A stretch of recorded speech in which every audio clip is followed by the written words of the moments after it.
दर्शकवृन्द नमस्कार। कार्यक्रम रूपान्तरणमा तपाईलाई स्वागत छ। एक महिना जतिको अन्तरालपछि फेरि हामी रूपान्तरण कार्यक्रम लिएर तपाईं समक्ष उपस्थित भएका छौं र अब निरन्तर रूपमा यो कार्यक्रम यही बिहीबार बेलुकी यही समयमा तपाईं समक्ष आउनेछ। आजको कार्यक्रममा हामीले खास गरी रिसर्च अर्थात् अनुसन्धान सम्बन्धीको विषयमा छलफल गर्दैछौं। तपाईको जानकारीको लागि सेक्युर लाइभलीहुड रिसर्च कन्सोर्टियम नामक संस्थाले नेपालमा एउटा अनुसन्धान गरेको छ। त्यो अनुसन्धान जीविकोपार्जन, आधारभूत सेवा, सामाजिक सुरक्षा र सेवा प्रदायकहरूप्रति जनताको धारणा के छ भन्ने विषयमा एउटा रिसर्च पनि गरेको छ र यो एसएलआरसी संस्थाले नेपाल लगायतका अन्य मुलुकहरूमा पनि यस्तो किसिमको अनुसन्धान गरेको छ र आज हामी यसैको सेरोफेरमा रहेर कुराकानी गर्छौं र यो विषयमा कुराकानी गर्नका लागि आज हामीले एसएलआरसी का डाक्टर र्याचल स्लेटरलाई स्टुडियोमा निम्त्याएका छौं। Dr. Rachel, you are welcome in our program. Namaskar, Prakash. Thank you. Let's begin with the SLRC general introduction. What is SLRC research? SLRC is a consortium of researchers, and we're working together in partnership. We work in three countries mainly in Africa, so in the Democratic Republic of Congo, DRC, in South Sudan and in northern Uganda, and we also work a little bit in Sierra Leone. But in Asia, we're working in Nepal, of course, in Sri Lanka, in Pakistan and Afghanistan. And our key objective in the SLRC is try to better understand livelihoods, basic services like health and education, and also social protection. And we're trying to understand them in conflict or post-conflict countries. SLRC has recently carried out a research on livelihood, basic services, social protection and public perception on service provider in relation to post-conflict state building in Nepal. What is the reason behind this research in Nepal? What we're trying to do with the research that we're doing at the moment in Nepal is get a better understanding of how state building happens after a conflict. So how is it that a state becomes more legitimate in the eyes of its people, and how is it that we can build the capacity of the state to deliver things like health and education services or water or livelihood support? And we've been doing that by carrying out a series of surveys, mainly in Ilam, Badia and Ropa, but also doing some other work looking at how taxation affects people's livelihoods or how migration affects their livelihoods. And I guess, I don't know, do you want to hear some really interesting things that we've been finding from our survey? Yeah, well, what are the key findings? Could you please share these key findings with us? Yeah, I mean, there's probably four things that I think are really important. The first one is when you read the media in Nepal, quite often you hear people say the state doesn't deliver anything. There's no health services, there's no education services.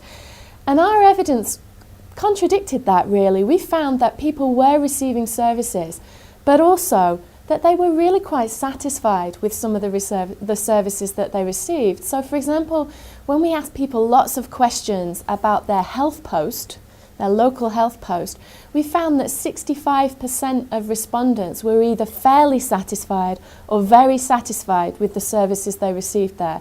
And to be honest, that surprised us. We were expecting people to be much more negative. We did find that people in urban areas were much less satisfied than people in rural areas. And we think that's because in urban areas there's so much more choice. There's availability of services from NGOs and from the private sector.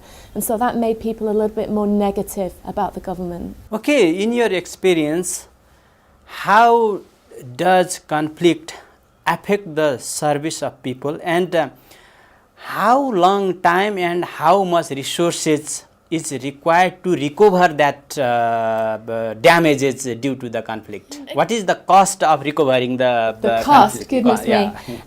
I guess there are two things that are important to say here. One is that we know that whilst conflict affects service delivery in all sorts of ways, it reduces the capacity of the government to deliver services.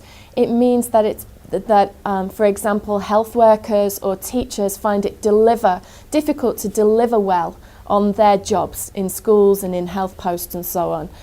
They might be intimidated by people who are perpetrating violence and so on. But whilst we know that that happens, we also found something very, very important in Nepal, and that was that conflict is not necessarily the most important thing affecting people's lives.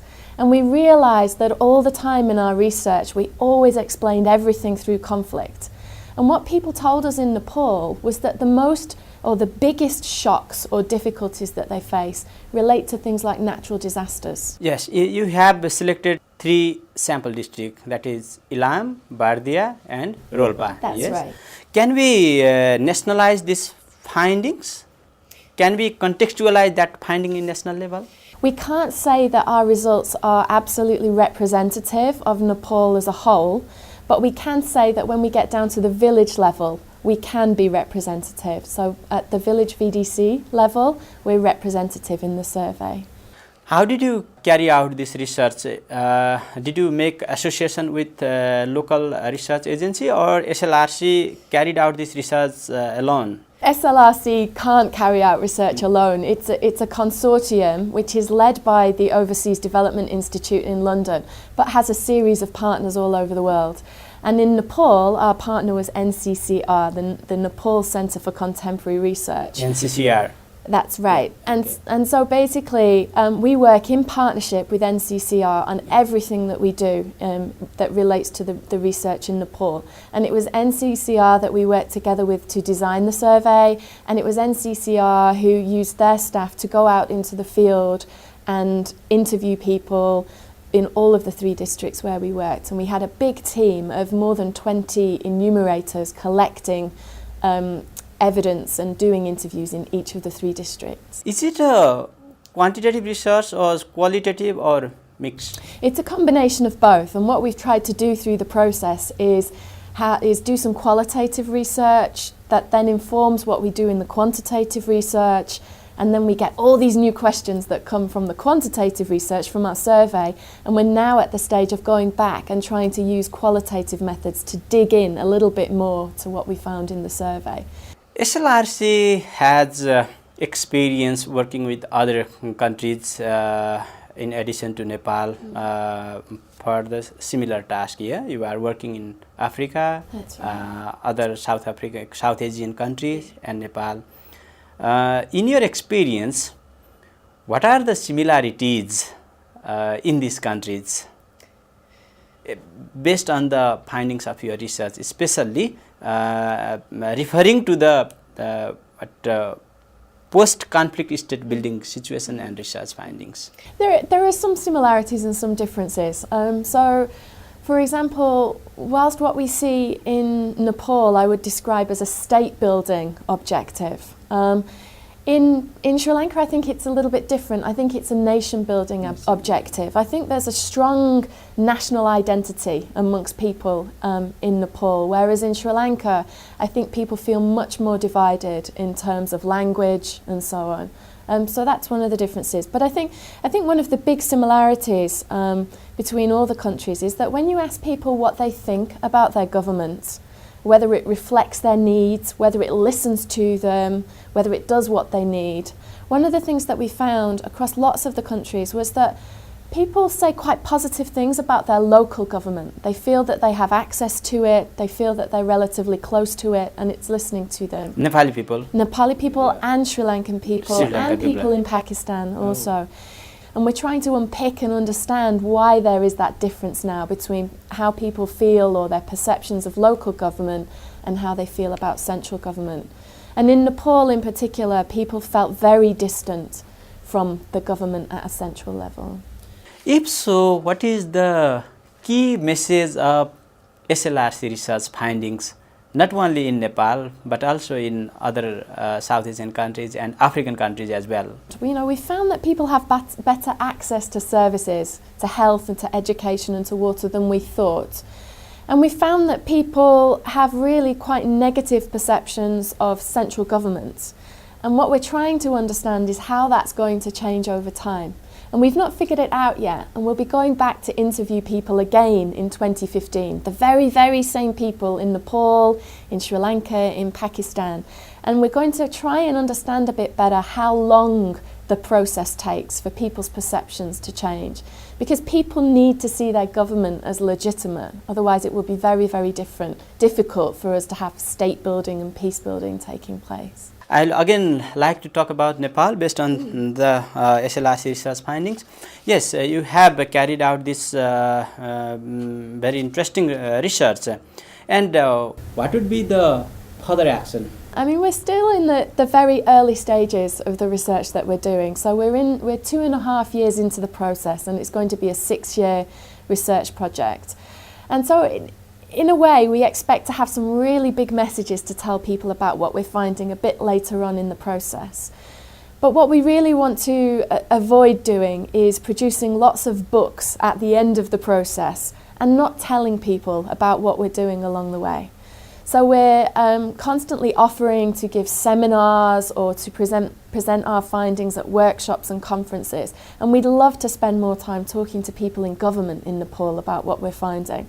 And we're also trying to do things like talk to you, Prakash, so that other people in Nepal can watch the TV and learn a little bit about what we're doing. And most importantly, learn about the findings and perhaps think about what that means for them in their jobs. Rachel, what is the relationship between research, policy and practice in post-conflict state building?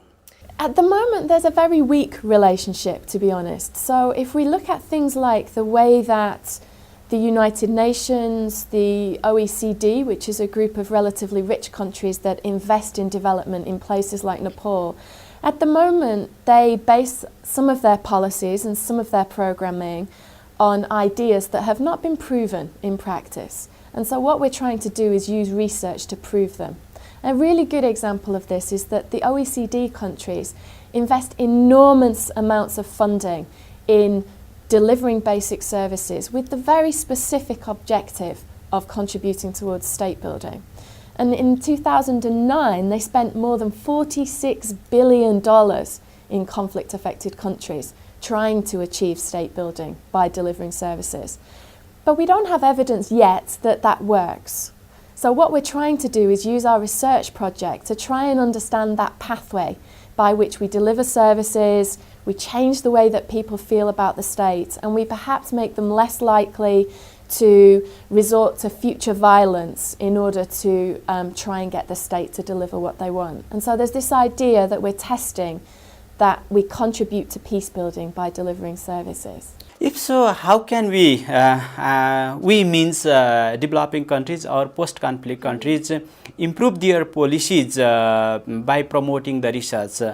Do you think we have to increase the investment research fund, or we have to produce the researcher, or we have to enable our research institute?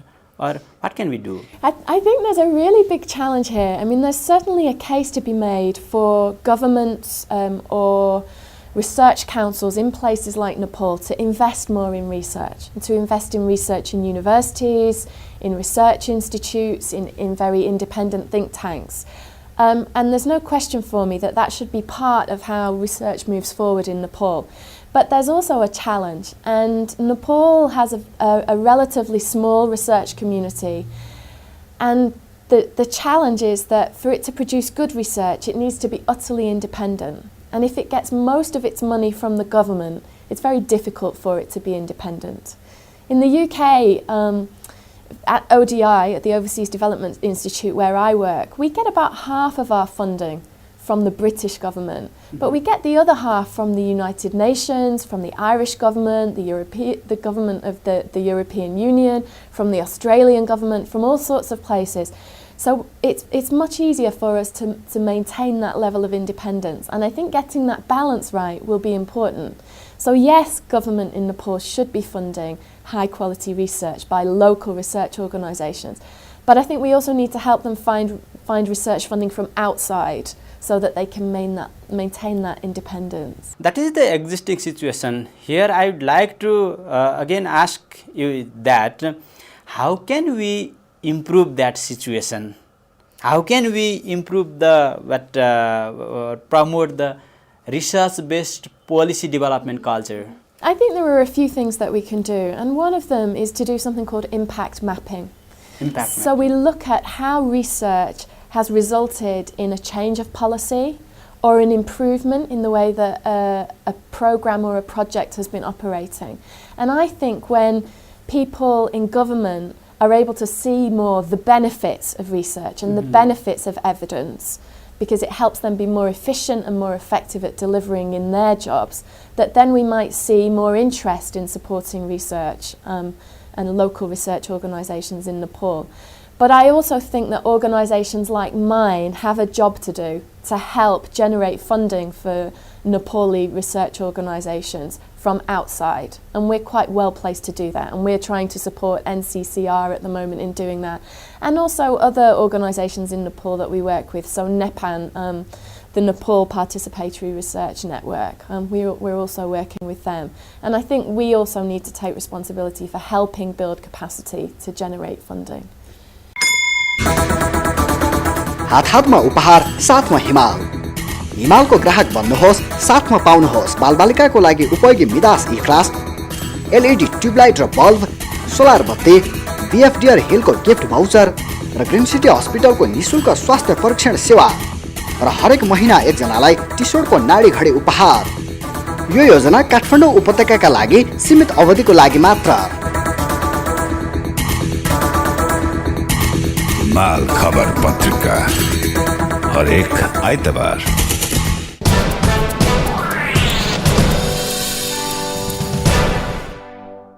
You have a long experience, intensive experience of research.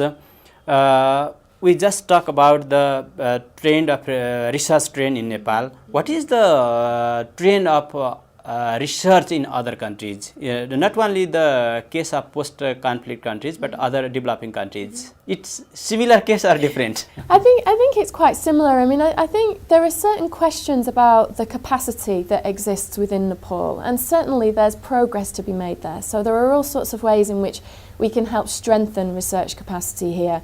And that might be through doing certain kinds of training courses. It might be by doing things like doing swaps of staff. So earlier, last year, one of NCCR's staff member came and sat in London and worked with us in ODI for 3 months and learnt about how we operate and how we do research.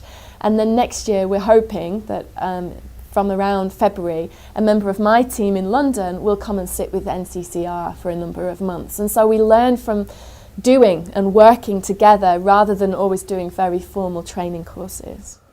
Your emphasis in capacity building, institutional capacity building or professional capacity building or government capacity building or all? All of them. I mean, I think in relation to research, it's not just about individuals being able to deliver better research. It's about giving organisations the capacity at an institutional level to function very effectively. So one of the things that we've found working with NCCR is helping them to align their systems so that they better understand what some of our major donors want and how we need to report to them has been a really important thing. But I think we also need to build the capacity of people in government to use research. In this context, what is the role of academic institutions like universities and the research institute to promote the research culture? I think it's critical, and I was thinking this morning about how important it is to invest in young people and their capacity to do research. And that's partly because, I think young people are much more open to new ideas. They don't carry baggage around them in relation to all of the things that they've tried before or the ways that they're used to working. But I think it's also really important for us to help equip them with those analytical skills that they need to understand the research that they read or to understand what other people are finding. And there's also a kind of final reason for doing it, which is lots of people in universities will move into jobs outside academic research institutes. They might move into jobs in government. They might be the very people that are going to be the users of our research in the future. So making sure that they have the skills to be able to read and understand the findings from research like the SLRC will be really important for their future jobs, for the efficiency or the effectiveness of policies and decisions in the government in the future. So it's a long-term investment for Nepal, really. You have outlined some very important point of research which is directly connected to the speedy development and speedy transformation of the country.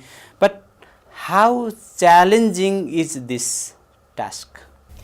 It's an enormous task, and when we talk about, for example, about capacity and how long it takes to start to build state capacity, it raises some really difficult questions about how much can we expect in a post-conflict situation. And I always find it slightly strange that in countries that for a long time have had high levels of poverty, low levels of economic development, like Nepal, that suddenly when we get post-conflict, we expect Nepal to be able to progress so much faster than it ever did before it had a conflict. So there's a challenge there around what expectations we should have. And I think one of the ways in which research is very important here is that it helps us to think through what our expectations might be and how fast we think that things might happen. And if you look at how long it might take to scale up health services in somewhere like Dolpo, do we really think that it's going to happen in 2 or 3 years? And I don't think we can make those kinds of assumptions. It took a long time to build up health services even before conflict in Nepal. So of course it's going to be difficult and take time afterwards. And I do think that some of the findings from our research will help us get a message over, in particular to donor agencies, to the United Nations, to the World Bank and so on, that they need to be a little bit more patient and not get frustrated when things don't automatically return to a brilliant scenario very quickly after conflict. It will take time. Yes, we talked about some challenges of research here in Nepal. Can we say there are some opportunities in the field of research as well? I think so. I mean, one of my favourite stories that I like to tell about the SLRC survey that we did was that because we were very worried about how we were going to find people again in 3 years' time when we come back to find the same people, to ask them the same questions again, we used GPS coordinates. GPS? Yeah, and we recorded the coordinates of every single interview that we did. And one of the strange things that we think has happened as a result that we did not expect is that it was very, very difficult for anybody to cheat and to pretend that they had done an interview that they had not done. And we know that that's one of the big risks doing research, that you have somebody who goes and sits under a tree and they fill in the form, but they haven't talked to somebody. But because we recorded the GPS coordinates, we could tell whether the interviews had taken place or not. So it's strange, but some of the difficulties associated with doing the research and the ways that we've tried to manage them have actually created an opportunity for us to make sure that what we do is much higher quality than it might have been. And my last question would be, how research promote the speedy development, social economic transformation, and other national progress in the line of development in your experience? How do you share your experience in this line? That already governments and donor agencies are stopping and starting to try and think through delivering services and why they do it. And one of the positive things that we're starting to see is that we think that not placing so much emphasis on state building when we're talking about delivering basic services is important. Delivering basic services is important whether or not it contributes to state building or peace building. It's important for people to have access to basic services. It's important for kids to be able to go to school, even if it doesn't affect peace building or state building. It's important in its own right. And those sorts of messages, we think, are helping us to start to change people's attitudes towards delivering basic services so that they don't hang everything on the state building and peace building objective. Thank you, Dr. Ryalchal, very much for your this time and valuable information. You're very welcome. It's been a pleasure. हवस् त दर्शकवृन्द, यही कुराकानीका साथ आजको रूपान्तरण कार्यक्रम यही सकिन्छ। अर्को हप्ता फेरि यस्तै विषयवस्तुमा गरिने कुराकानीका साथ तपाईँ हाम्रो भेटघाट हुन्छ। आजलाई बिदा दिनुहोस्। नमस्कार।